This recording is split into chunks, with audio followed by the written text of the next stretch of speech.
এই কাশ্মীৰী ফাইল চাবৰ কাৰণে যে হিমন্ত বিশ্ব শৰ্মাই ইমান সময় পাইছিলে, মুখ্যমন্ত্ৰী গৈছিলে, মন্ত্ৰীবিলাক গৈছিলে, এতিয়া তেওঁ কেলে সময় নাপায়? ক'ত সময়?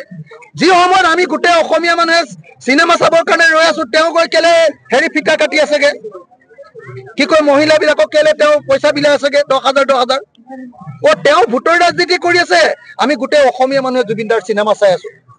হে মই সেইকাৰণে দাবী জনাইছো, আৰু এনেও দাবী জনাও নজনাও তেওঁলোকে চিনেমা চাবই লাগিব, নহলে নোৱাৰে, নহলে অসমৰ মানুহে তেওঁলোকক এবাৰ উৰাই পঠিয়াব। তেওঁলোকক মই দাবী জনাইছো যে অতি সোনকালে কোনোবা এটা হল আপোনালোকে বুক কৰক। অৱশ্যে আপোনালোকে মানুহ যোৱা হল নকৰিব, বেলেগ যদি টিকেট কটা মানুহ থাকে আপোনালোকক কোনোবাই গালি দিব। সেইকাৰণে আপোনালোকে ক'ৰবাৰ চুকৰ হল এটা লওক, তাহলে কোনো মানুহ আহিব নোৱাৰাকে আপোনালোকৰ পুৰা চিকিউৰিটি দি দিয়ক, গুৱাহাটীৰ চব চিকিউৰিটিবিলাক তাত লৈ লওক, লৈ আপুনি যেনে তেনে চিনেমা চাওক। নেচালে কিন্তু অসমৰ মানুহে হিমন্ত বিশ্বক বহুত বেয়া পাব, আৰু বেয়া পালে কিন্তু 26ত গু হাৰণ দিব, হয়নে নহয়? সেইকাৰণে মোৰ পৰামৰ্শটো হ'ল অলপ কম ভোটত হাৰিবৰ কাৰণে হলেও তেওঁ এবাৰ হিমন্ত বিশ্ব শৰ্মাই মানে হেৰিয়াৰ চিনেমা চাবই লাগিব।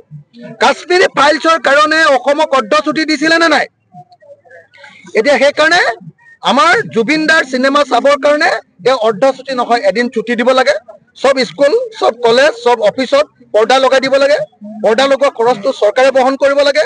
গাঁৱে গাঁৱে এই বুথে বুথে যে কি শুনাই যায়, কি নাম, মন কি বাত, অসমৰ সব বুথে বুথে আমাৰ জুবিনদাৰ চিনেমাৰ ৰৈ ৰৈ বিনালাখন হিমন্ত বিশ্ব শৰ্মা চৰকাৰে দেখুৱাব লাগে, মই দাবী জনাইছো।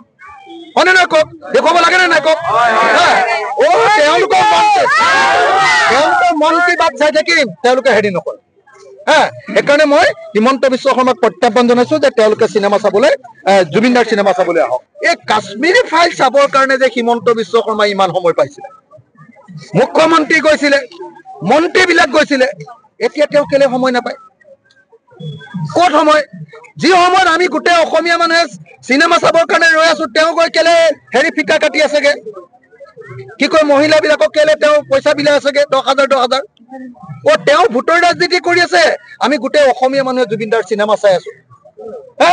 মই সেইকাৰণে দাবী জনাইছো, আৰু এনেও দাবী জনাও নজনাও তেওঁলোকে চিনেমা চাবই লাগিব, নহলে নোৱাৰে, নহলে অসমৰ মানুহে তেওঁলোকক এবাৰ উৰাই পঠিয়াব। তেওঁলোকক মই দাবী জনাইছো যে অতি সোনকালে কোনোবা এটা হল আপোনালোকে বুক কৰক।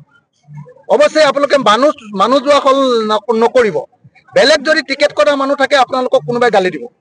সেইকাৰণে আপোনালোকে ক'ৰবাৰ চুকৰ হল এটা লওক, তাহলে কোনো মানুহ আহিব নোৱাৰাকে আপোনালোকৰ পুৰা চিকিউৰিটি দি দিয়ক, গুৱাহাটীৰ চব চিকিউৰিটিবিলাক তাত লৈ লওক, লৈ আপুনি যেনে তেনে চিনেমা চাওক। নেচালে কিন্তু অসমৰ মানুহে হিমন্ত বিশ্বক বহুত বেয়া পাব, আৰু বেয়া পালে কিন্তু 26ত গু হাৰণ দিব, হয়নে নহয়?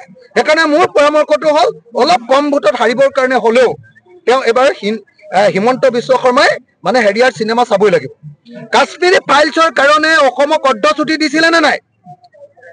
এতিয়া সেইকাৰণে আমাৰ জুবিনদাৰ চিনেমা চাবৰ কাৰণে তেওঁ অৰ্ধচুটি নহয়, এদিন ছুটি দিব লাগে। সব স্কুল, সব কলেজ, সব অফিচত পৰ্দা লগাই দিব লাগে, পৰ্দা লগোৱা খৰচটো চৰকাৰে বহন কৰিব লাগে। গাঁৱে গাঁৱে এই বুথে বুথে যে কি শুনাই যায়, কি নাম, মন কি বাত, অসমৰ সব বুথে বুথে আমাৰ জুবিনদাৰ চিনেমাৰ ৰৈ ৰৈ বিনালাখন হিমন্ত বিশ্ব শৰ্মা চৰকাৰে দেখুৱাব লাগে, মই দাবী জনাইছো। হয়নে নহয় কওক? দেখুৱাব লাগে নে নাই কওক? তেওঁলোকৰ মন কি বাত চাই থাকিম, তেওঁলোকে হেৰি নকৰে। সেইকাৰণে মই হিমন্ত বিশ্ব শৰ্মাক প্ৰত্যাহ্বান জনাইছো যে তেওঁলোকে চিনেমা চাবলৈ, জুবিনদাৰ চিনেমা চাবলৈ আহক।